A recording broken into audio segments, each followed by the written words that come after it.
Hi, I'm Steve Auslander. I am an elementary technology teacher in Indianapolis, Indiana, in the United States. I'm a Kahoot ambassador and a Microsoft Innovative Educator expert, and I'm excited to tell you guys about how I build community using connected Kahooting. Connected Kahooting means when multiple classes or multiple students, or even families in this case, play a Kahoot game at the same time together to build community. So I've been doing that for many years. I was a former Skype master teacher and a Microsoft Global Learning mentor, where my passion was to connect kids with other kids around the world to teach them how much they all have in common. When the pandemic hit in March of 2020, the world turned upside down. And I felt like it was my duty to figure out a way to get kids from my school to connect with other kids from my school so they had that sense of normalcy. So I created Family Kahoot Friday, where I wanted families from my school to play together as a family with other families from my school to play some Kahoot games together. And I advertised it on Facebook, and before I knew it, it wasn't just families from my school who wanted to play, but families from pretty much all over the country. So I opened it up to families from all over the country to play Family Kahoot Friday, where again, families would get together and they would play a Kahoot as a team with other families live at the same time. And what I found was, if I made some questions that the kids would know about Minecraft and Taylor Swift and things like that, and some questions that maybe the parents might know, then they really needed each other to do well. And it was an amazing thing. And before you knew it, it kind of started to grow and grow. And Kahoot heard about it and they asked me to write a blog post about it, and I did. And then magic happened. I started getting emails from all over the world asking me questions about Family Kahoot Fridays because these educators from around the world wanted to do it in their schools. That told me there's a need for this.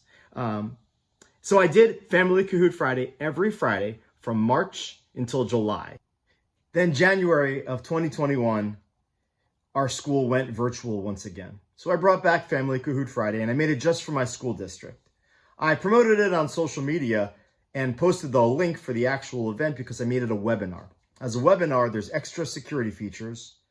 Participants can't turn on their camera. They can't unmute themselves, so it's a little bit safer.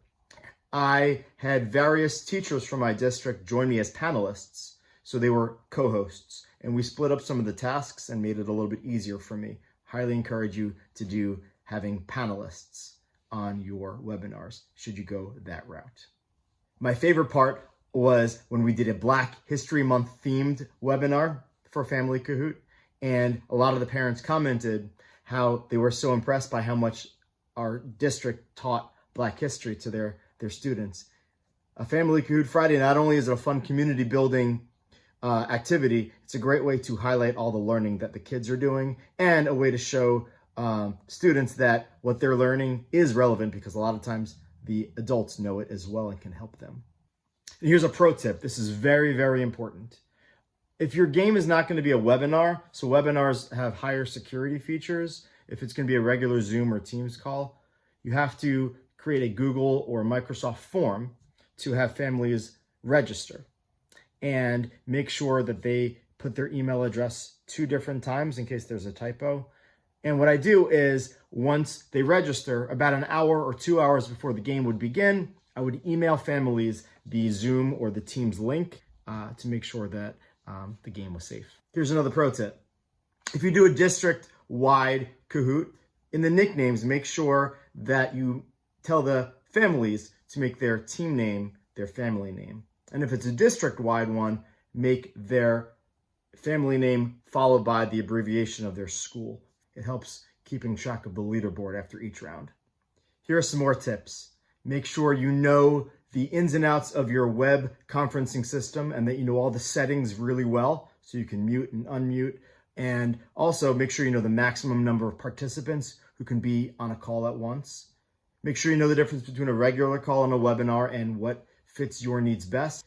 Feel free to use one of my games. So if you go to the Kahoot website and search in the filter for Family Kahoot Friday, you can use any of my Family Kahoot Friday games. They are public. Feel free to make a copy and use them with your community. Once again, I am Steve Auslander. Follow me on Twitter. I would love to hear from you if you have any questions or if you want to share how you are building community with Family Cahoots in your community. Take care, everyone.